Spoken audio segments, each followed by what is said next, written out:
Hey, diary. So I went to a wedding tonight with my wife, friends of ours, and I sat next to a couple who were strangers, and a few minutes later, it turns out they not only live in the same town where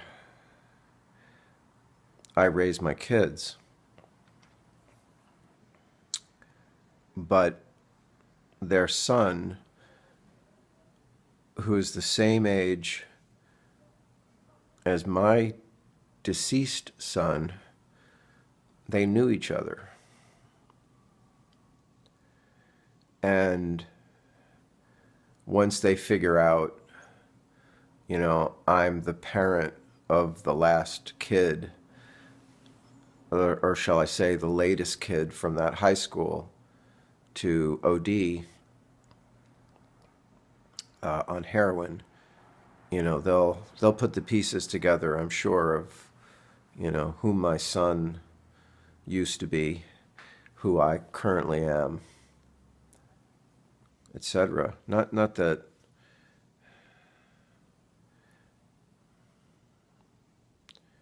it matters, but what are the chances that you go to a dinner on, the Upper East Side, and I'm talking about Forrest, to a stranger who knows him, who knew him,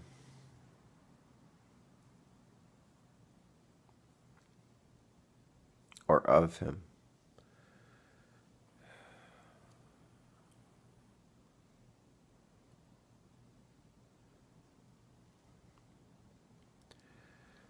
I had to leave because I don't do happy right now. And I realized that I'm not good company for humor and fun at the moment. And that I used to be so happy.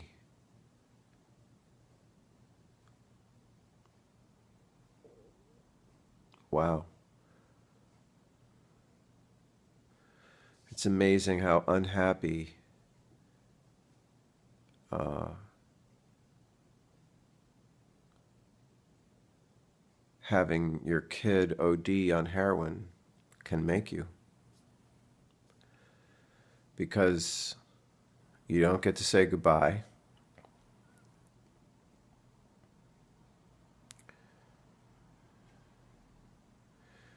You don't get to ask them why they did it.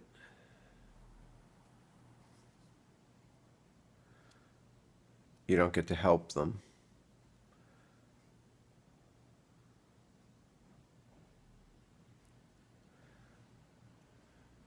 You never get to see them again.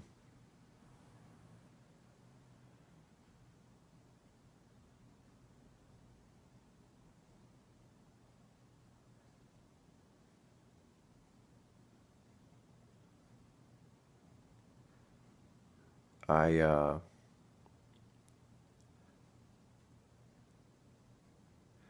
I had the analogy of a house that has a stream running underneath it.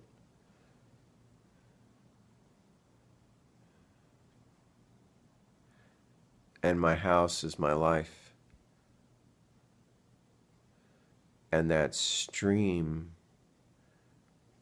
is death.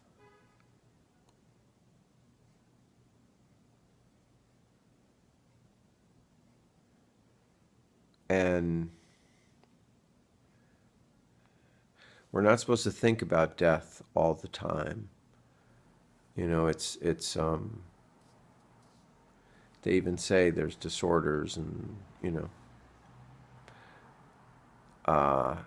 it's obvious that there would be bad effects. I don't think we're supposed to lie about death.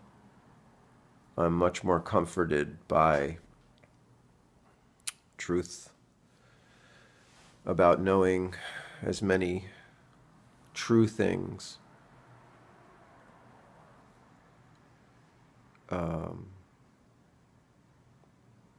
or at least not heaping on things that are not true,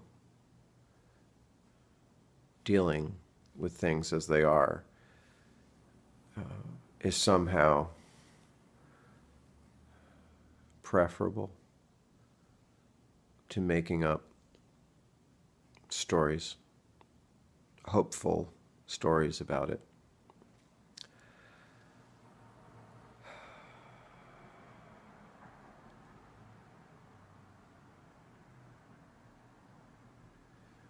But that stream is always running, and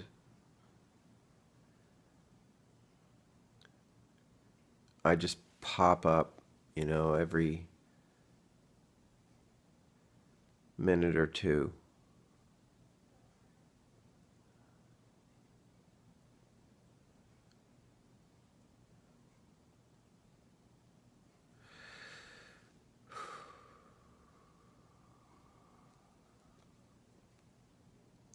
I was always worried that if I was too much myself, or if I went too far with, if I took things too far. Because a few times in my life I took things too far. Sometimes in a good way, sometimes in a bad way. Or shades of gray.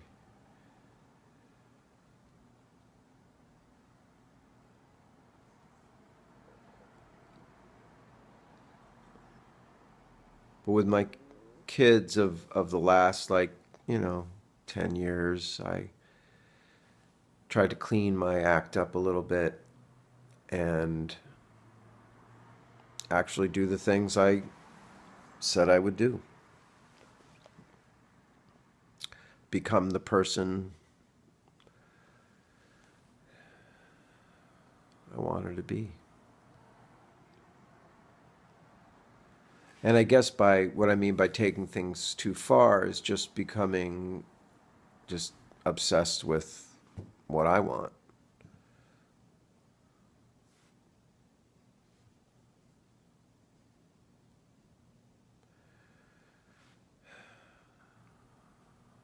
It's not that I held myself back, but I wanted to be stable, for them. That's it. Just for them.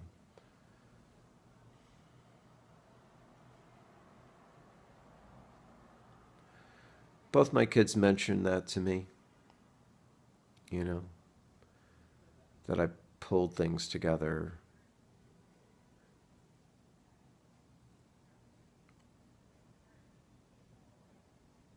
I think the biggest real change in my life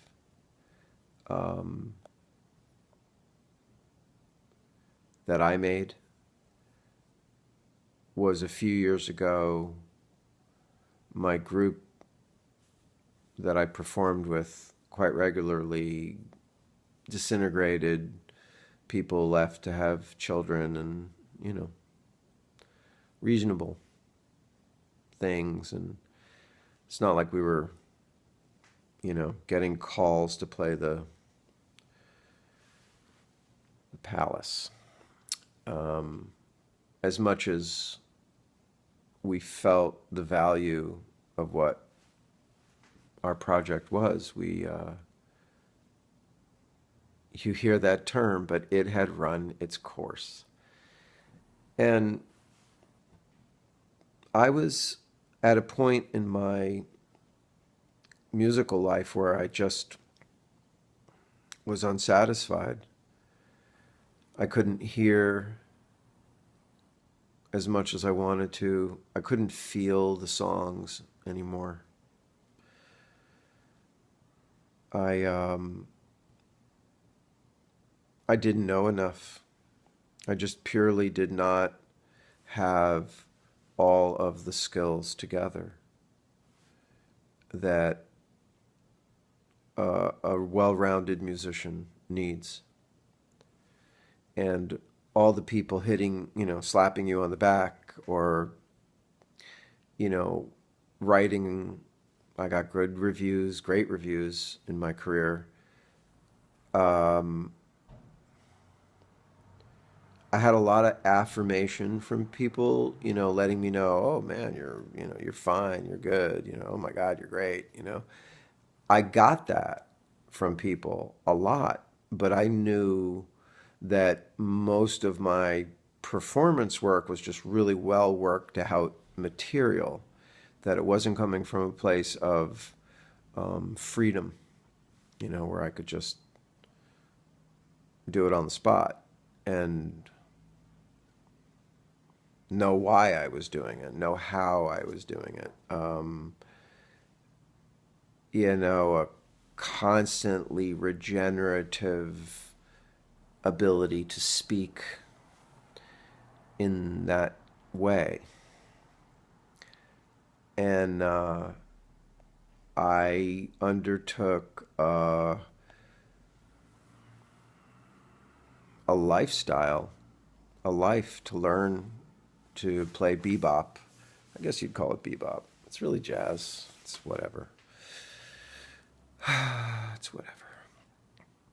Music, Western harmony. How does it work? What do you do with it?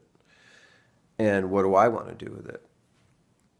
So I had a wonderful teacher, Rick Stone, who passed away about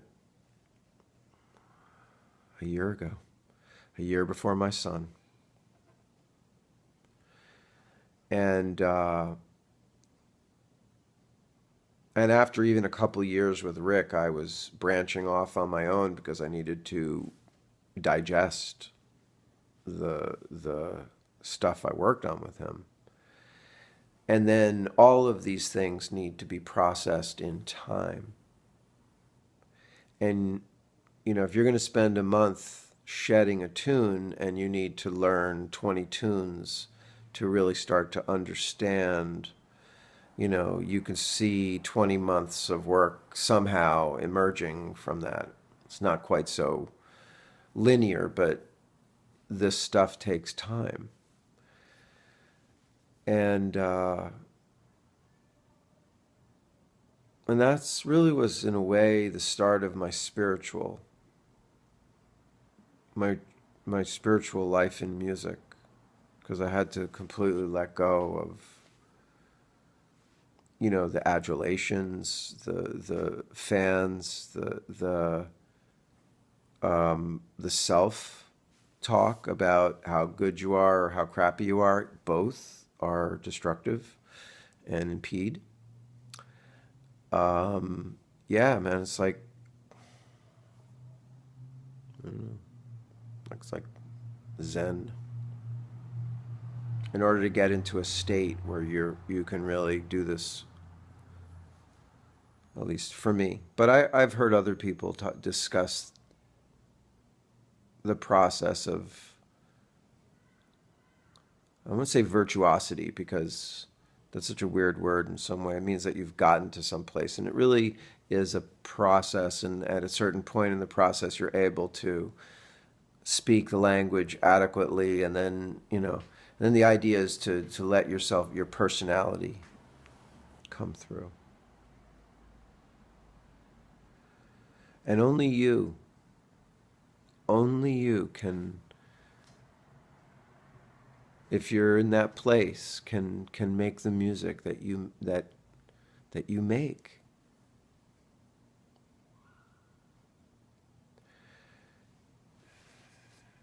I'm profoundly blue.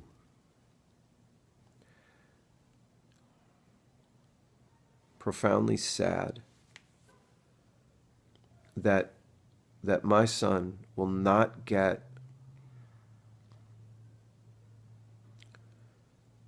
to hear his own music